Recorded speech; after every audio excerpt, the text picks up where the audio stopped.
Important topic discuss करेंगे carbohydrate. Carbohydrate में हम सबसे पहले introduction of carbohydrate, second definition of carbohydrate, third classification of carbohydrate और फोर्थ फंक्शन ऑफ कार्बोहाइड्रेट को डिस्कस करेंगे। Let's start our topic carbohydrate. Carbohydrate है क्या?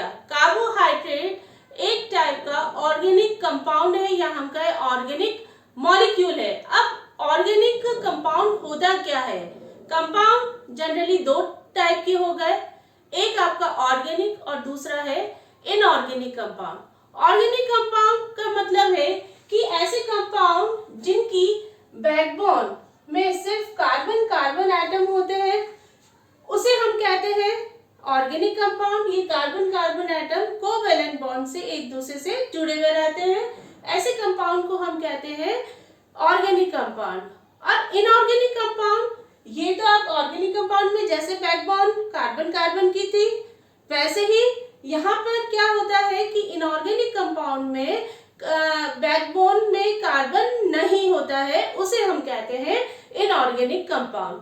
तो ये तो क्या होता है, कार्बोहाइड्रेट क्या है? एक ऑर्गेनिक मॉलिक्यूल है। अब ये नेचर में कम पाया जाता है या ज्यादा पाया जाता है? तो ये नेचर में क्या है, एबिडेंट इन नेचर। तो इसका मतलब क्या हो गया, carbohydrates are abundant organic molecule in the nature. Second point है कि कार्बोहाइड्रेट किन किन एलिमेंट से मिलकर बना है। तो ये कौन कौन से हो गए, कार्बन, हाइड्रोजन और ऑक्सीजन से मिलकर क्या बनता है, आपका कार्बोहाइड्रेट बनता है। थर्ड है मीनिंग ऑफ कार्बोहाइड्रेट्स। जो ओल्डर टाइम में कार्बोहाइड्रेट्स का जो मीनिंग था वो क्या है, हाइड्रेट्स ऑफ कार्बन। अब हाइड्रेट्स ऑफ कार्बन कैसे आया? हम कार्बोहाइड्रेट को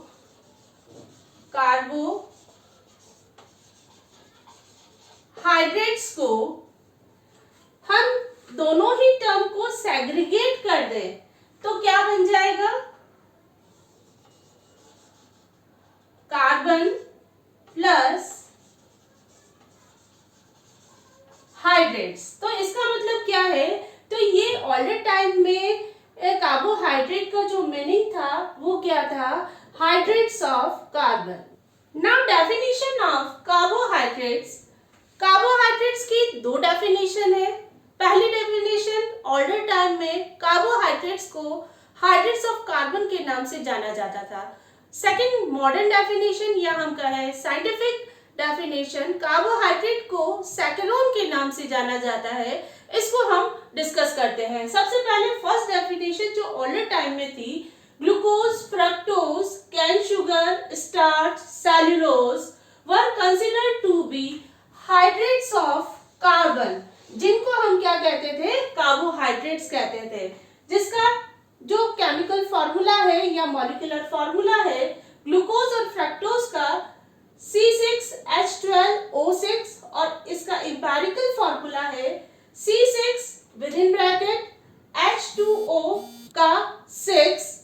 ये तो आपका हो गया ग्लूकोज और फ्रक्टोज का फॉर्मूला। सेकंड है सुक्रोज और माल्टोज का जो फॉर्मूला है C12H22O11 और इसका एम्पिरिकल जो फॉर्मूला है C12 with in bracket H2O का होल 11। ये आपका किसका फॉर्मूला हो गया, सुक्रोज और माल्टोज का। थर्ड है स्टार्च और सेल्यूलोज का जो फॉर्मूला है, क्योंकि यहाँ पर हमने क्या दे रखा है, एन का मतलब है बहुत सारे मॉलिक्यूल है, तो इसका जो फॉर्मूला है विद इन ब्रैकेट C6H10O5 का N, जो इसका एम्पिरिकल फॉर्मूला है क्या बनेगा, C6H with in bracket H2O का होल 5 और पूरा कंप्लीट का क्या है, कंप्लीट ब्रैकेट में क्या हो गया आपका N हो जाएगा। तो यहाँ पर N का मतलब है नंबर ऑफ मॉलिक्यूल, बहुत सारे हो सकते हैं, मोर देन 10, मोर देन 1000, कितने भी मॉलिक्यूल इसमें हो सकते हैं। तो ये आपका कहलाता है starch and cellulose. Now limitation क्या है, जिसमें हमने कार्बोहाइड्रेट की फर्स्ट डेफिनेशन में पढ़ा था कि कार्बोहाइड्रेट्स को हम हाइड्रेट्स ऑफ कार्बन के तौर पर जानते हैं, तो इसकी कुछ लिमिटेशन है, उसको हम डिस्कस कर लेते हैं। द टर्म, कौन सी term? Hydrates of carbon has lost its significance as, first point क्या है?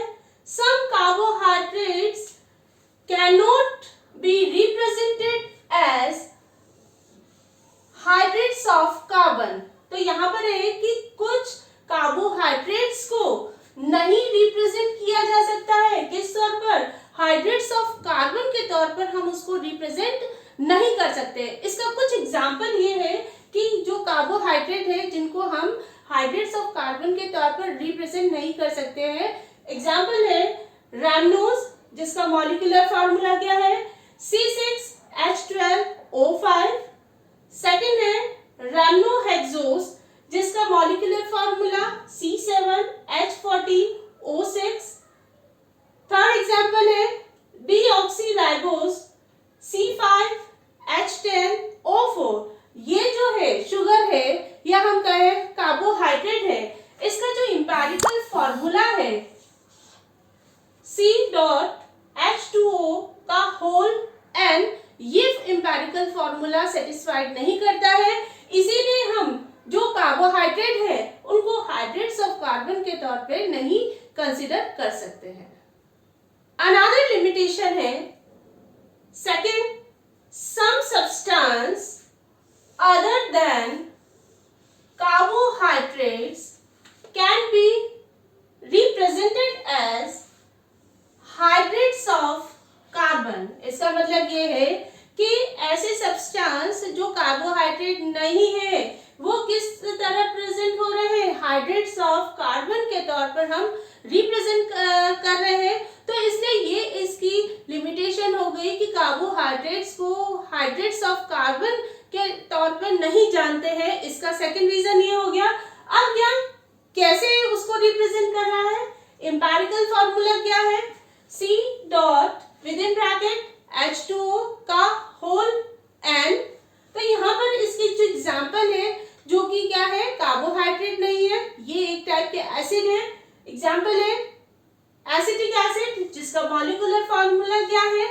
C2H4O2 और एम्पिरिकल फॉर्मूला जो कि सेटिस्फाइड हो रहा है H2 with in bracket C2 with in bracket H2O का होल ट्वाइस, और लैक्टिक एसिड जिसका मॉलिक्यूलर फॉर्मूला क्या है? C3H6O3 और एम्पिरिकल फॉर्मूला जो सेटिस्फाइड करता है हाइड्रेट्स ऑफ कार्बन के तौर पर क्या है? C3 with in bracket H2O का होल थ्राइस। तो इसकी वजह से ओल्डर टाइम की जो डेफिनेशन है हाइड्रेट्स ऑफ कार्बन, ये जो टर्म है समय के साथ साथ क्या हो गई? लॉस्ट हो गई। कार्बोहाइड्रेट की जो सेकंड डेफिनेशन है जिसे हम मॉडर्न डेफिनेशन के तौर पर जानते हैं वो क्या है?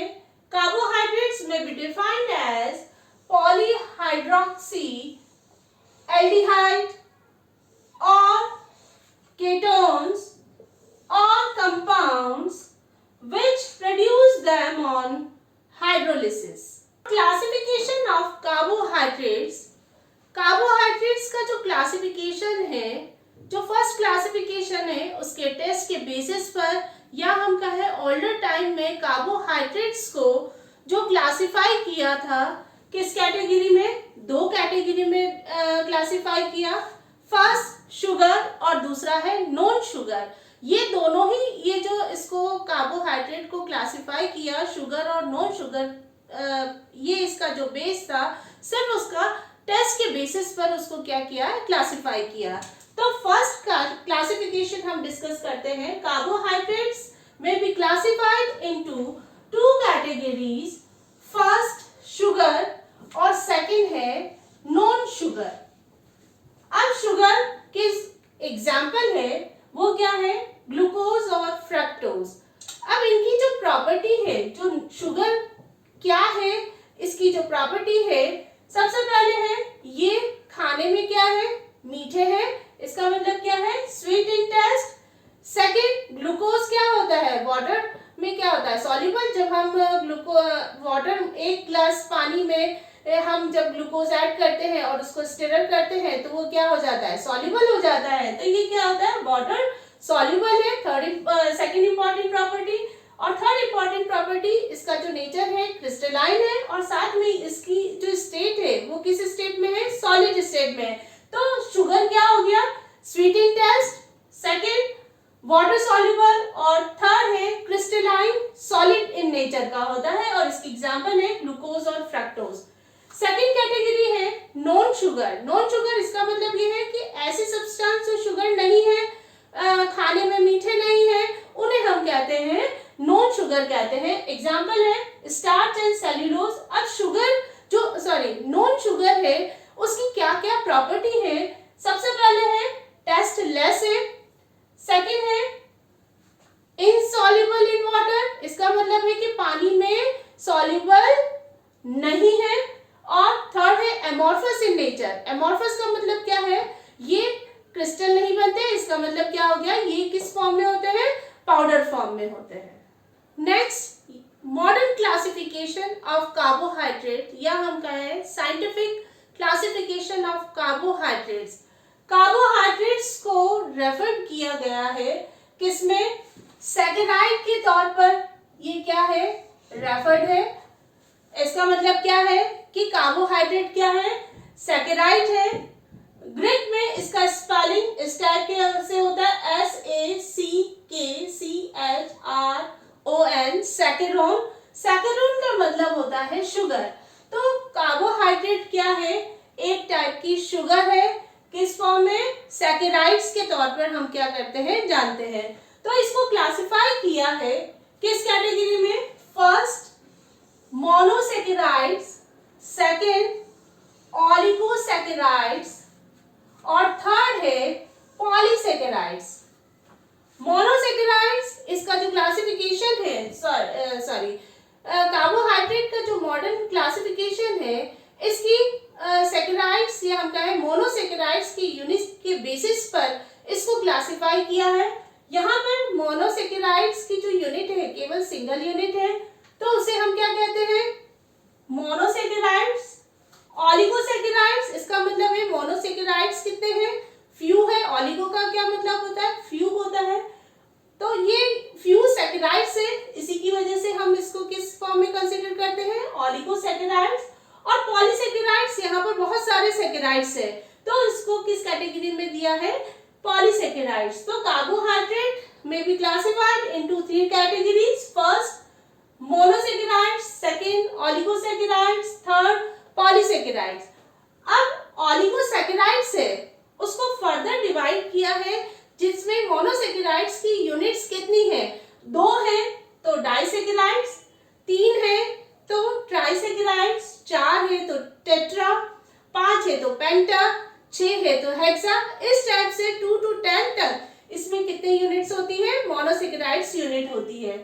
नेक्स्ट है पॉलीसैकेराइड्स। पॉलीसैकेराइड्स को 2 में क्लासिफाई किया है, होमो पॉलीसैकेराइड्स और दूसरा है हेटेरो पॉलीसैकेराइड्स। होमो का मतलब क्या है सैकेराइड्स यूनिट क्या है सेम होगी, तो यहाँ पर क्या हो गया होमो का मतलब सिमिलर है, हेटेरो का मतलब डिफरेंट यूनिट्स है। तो यहाँ पर क्या है कि जो सैकेराइड्स यूनिट है एक ही टाइप की है और हेटेरो पॉलीसैकेराइड्स में यहाँ पर है डिफरेंट टाइप की सैकेराइड्स यूनिट का क्या होता है फॉर्मेशन होता है। तो इसके बेसिस पर इसको क्या है पॉलीसैकेराइड्स को फर्दर क्लासिफाई किया है, होमो पॉलीसैकेराइड्स और सेकंड है हेटेरो पॉलीसैकेराइड्स। अब हम क्लासिफिकेशन ऑफ कार्बोहाइड्रेट जो हमने मॉडर्न क्लासिफिकेशन पढ़ा है उसको हम डिटेल में समझ लेते हैं। सबसे पहले है मोनोसैकेराइड्स। मोनोसैकेराइड्स क्या है, मोनो इसका जो ग्रीक मीनिंग है मोनो का मतलब है 1। मोनो का क्या मतलब हो गया 1 हो गया। तो यहाँ पर क्या कितने सैकेराइड है केवल सिंगल सैकेराइड है। सेकंड पॉइंट है ये सिंपलेस्ट ग्रुप है किसका कार्बोहाइड्रेट का सबसे सिंपलेस्ट ग्रुप है। सिंपलेस्ट ग्रुप होने की वजह से ये किस टाइप की शुगर हो गई सिंपल शुगर हो गई। और इसका जो इम्पोर्टेंट है, क्योंकि सिंगल है तो इसकी वजह से ये क्या होता है, ये नॉन हाइड्रोलाइजेबल शुगर है। इसका मतलब है कि इनका फर्दर हाइड्रोलिसिस पॉसिबल नहीं है। नेक्स्ट है मोनोसैकेराइड्स में be classified into two categories, aldose और दूसरा है कीटोज। ये जो क्लासिफिकेशन है किसके बेसिस पर है, फंक्शनल ग्रुप के बेसिस पर इसको क्लासिफाई किया है। एल्डोज में और कीटोज ग्रुप में इसको मोनोसैकेराइड्स को क्लासिफाई किया है। फर्स्ट है एल्डोज ग्रुप। एल्डोज ग्रुप ये है कि जब मोनोसैकेराइड्स में एल्डिहाइड ग्रुप प्रेजेंट होता है तो उसे हम कहते हैं एल्डोज। इसका मतलब ये क्या है, ये CHO ग्रुप इसमें क्या होता है, अटैच होता है। और कीटो ग्रुप में मोनोसैकेराइड्स यूनिट में कौन सा फंक्शनल ग्रुप होता है, कीटो ग्रुप होता है, तो उसे हम कहते हैं कीटोस मोनोसैकेराइड्स। तो इसकी एग्जांपल है एल्डोज का एग्जांपल है ग्लिसरॉल्डिहाइड और दूसरा है ग्लूकोज, और कीटोस का है डाइहाइड्रोक्सी एसीटोन और दूसरा है फ्रक्टोज।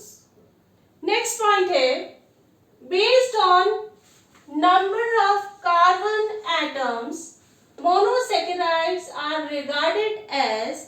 इसका मतलब है कि कार्बन एटम के नंबर के बेसिस पर मोनोसैकेराइड्स को जाना जाता है।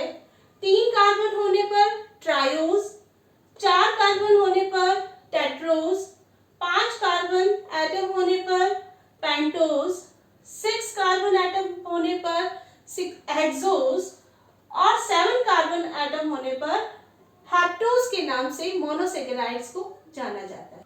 नेक्स्ट है ऑलिगोसैकेराइड।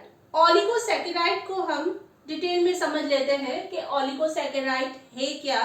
तो ऑलिगोसैकेराइड्स हमने फर्स्ट में पढ़ा था क्लासिफिकेशन ऑफ कार्बोहाइड्रेट में। सैकेराइड का ग्रीक मीनिंग है क्या है, शुगर के टर्म में दिया है।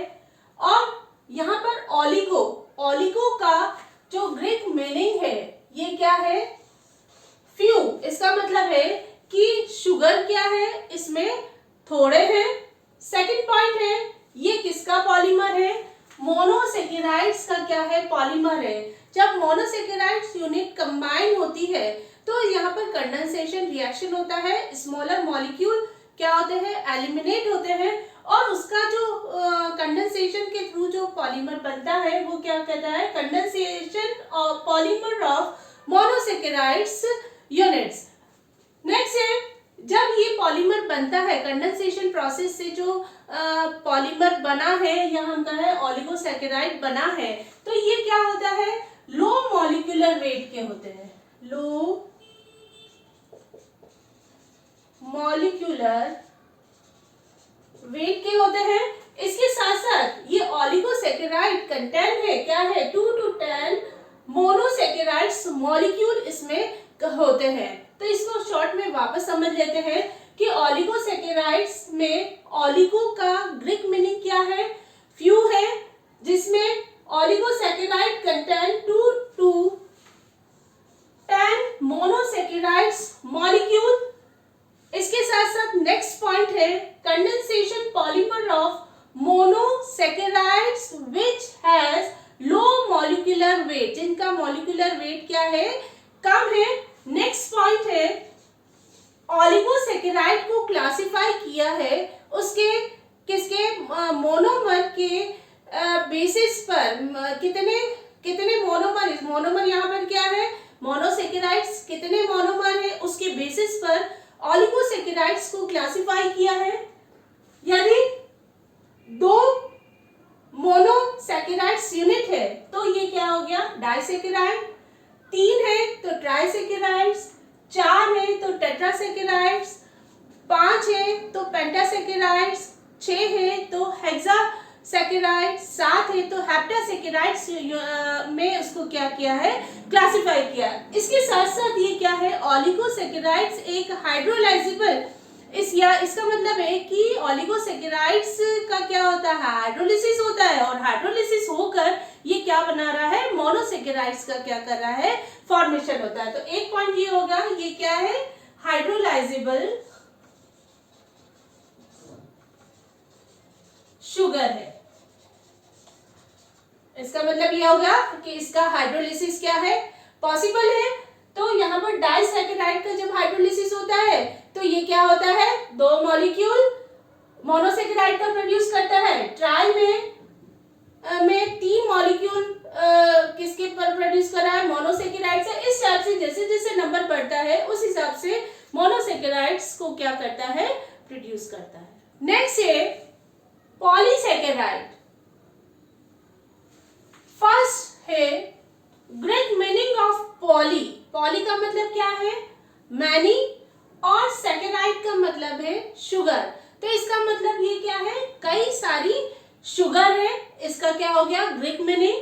सेकंड, जैसे ओलिगोसैकेराइड क्या था, condensation polymer of monosaccharides unit, ठीक इसी टाइप से पॉलीसैकेराइड्स भी किसका पॉलीमर है, मोनोसैकेराइड्स यूनिट का पॉलीमर है। लेकिन यहाँ पर क्या है, ये जो पॉलीमर है, polymer of monosaccharides unit with high molecular weight, high molecular weight. इसका मतलब ये है पॉलीमर तो है लेकिन ये इसका जो मॉलिक्यूलर वेट है वो क्या है, बहुत ज्यादा हाई है।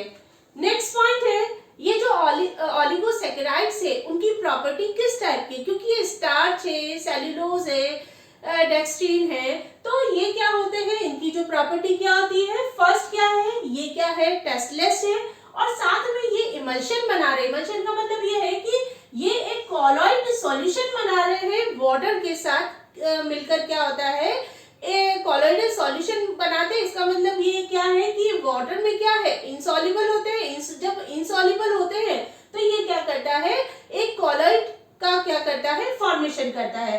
अब नेक्स्ट है, इसको पॉलीसैकेराइड्स हम क्यों कहते हैं, हम पॉलीसैकेराइड्स इसलिए कहते हैं क्योंकि जब इसका हाइड्रोलिसिस होता है तो हाइड्रोलिसिस होने पर ये क्या करता है, लार्ज नंबर में क्या प्रोड्यूस कर रहा है, मोनोसैकेराइड्स मॉलिक्यूल को जब प्रोड्यूस करता है, इसीलिए हम इसको कहते हैं पॉलीसैकेराइड। नेक्स्ट है क्लासिफिकेशन ऑफ पॉलीसैकेराइड्स। पॉलीसैकेराइड्स को क्लासिफाई किया है कि जब हाइड्रोलिसिस होता है तो किस टाइप की शुगर को प्रोड्यूस करता है, उसके बेसिस पर पॉलीसैकेराइड्स में be classified into 2 categories. First homopolysaccharides and second is heteropolysaccharides। First है homopolysaccharides। यहाँ पर हम होमो को सेपरेट करते हैं। होमो का मतलब है एक समान यूनिट का। तो यहाँ पर क्या है कि जब homopolysaccharides या हम कहें जब पॉलीसैकेराइड्स का जब हाइड्रोलिसिस होता है तो ये क्या प्रोड्यूस कर देता है, which on hydrolysis yield one kind of sugar is called homopolysaccharides. इसका मतलब है कि पॉलीसैकेराइड्स का जब हाइड्रोलिसिस होता है तब क्या करता है, एक ही टाइप की शुगर को जो प्रोड्यूस करता है उसे हम कहते हैं होमोपॉलीसैकेराइड्स। सेकेंड है हेटेरोपॉलीसैकेराइड। हेटेरो का मतलब है कि डिफरेंट यूनिट को क्या करना है, प्रोड्यूस करना है। तो इसका मतलब क्या हो गया, हेटेरोपॉलीसैकेराइड्स क्या हो गया कि जब पॉलीसैकेराइड्स का हाइड्रोलिसिस होता है तो ये एक से ज्यादा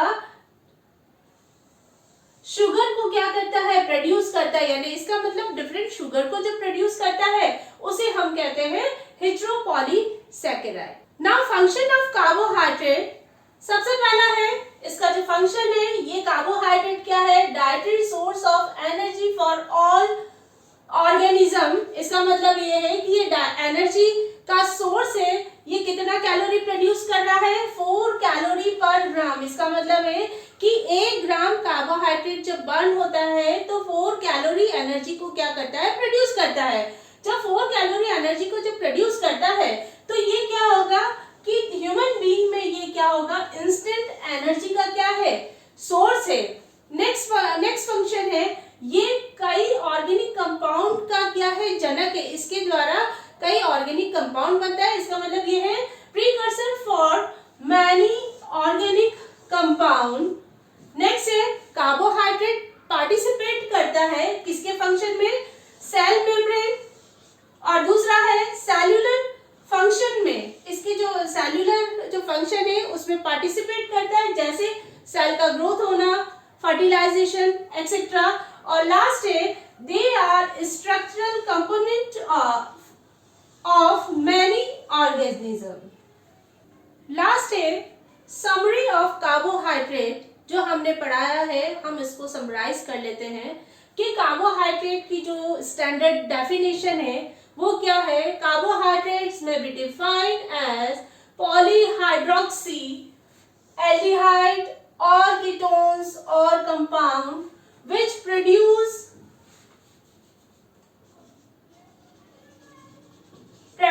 them hydrolysis। सेकेंड है इसका क्लासिफिकेशन हमने पढ़ा है, दो टाइप के क्लासिफिकेशन हो गए। ओल्डर क्लासिफिकेशन जो कार्बोहाइड्रेट का है किसमें क्लासिफाई किया है, शुगर और नॉन शुगर में क्लासिफाई किया है उसके टेस्ट के बेसिस पर। और जो मॉडर्न क्लासिफिकेशन या साइंटिफिक क्लासिफिकेशन है जिसमें कार्बोहाइड्रेट को सेकेंड नाम दिया है, तो इसको क्लासिफाई किया है। फर्स्ट है मोनोसेकेराइड्स, सेकंड है ओलिगोसेकेराइड्स और थर्ड है पॉलीसेकेराइड्स। ओलिगोसेकेराइड्स को फर्दर उसके मोनोसेकेराइड्स के यूनिट के बेसिस पर क्लासिफाई किया है, डाइसेकेराइड्स, ट्राइसेकेराइड्स, टेट्रासेकेराइड्स एक्सेट्रा। और पॉलीसेकेराइड्स को जब हाइड्रोलिसिस होता है तो किस टाइप की शुगर को प्रोड्यूस कर रहा है उसको हम कहते हैं के बेसिस पर क्लासिफाई किया है। किसमें है होमो पॉलीसेकेराइड्स और लास्ट है हेटेरोसेकेराइड्स में क्लासिफाई किया है। Thank you guys. आप मेरे वीडियो का डिस्क्रिप्शन जाकर देखें जिसमें मैंने इंपॉर्टेंट लिंक दे रखे हैं, वाटर केमिस्ट्री का लिंक, फ्यूल का लिंक और कार्बोहाइड्रेट का लिंक भी उसमें मेंशन होगा। कार्बोहाइड्रेट पर्टिकुलरली आपका है बायो इंजीनियरिंग से रिगार्डिंग है, केमिस्ट्री प्योर केमिस्ट्री से रिगार्डिंग है और इसके साथ साथ मेडिकल स्टूडेंट जिसमें आपका बीडीएस और एमबीबीएस स्टूडेंट जो बायो केमिस्ट्री पढ़ते हैं उनके लिए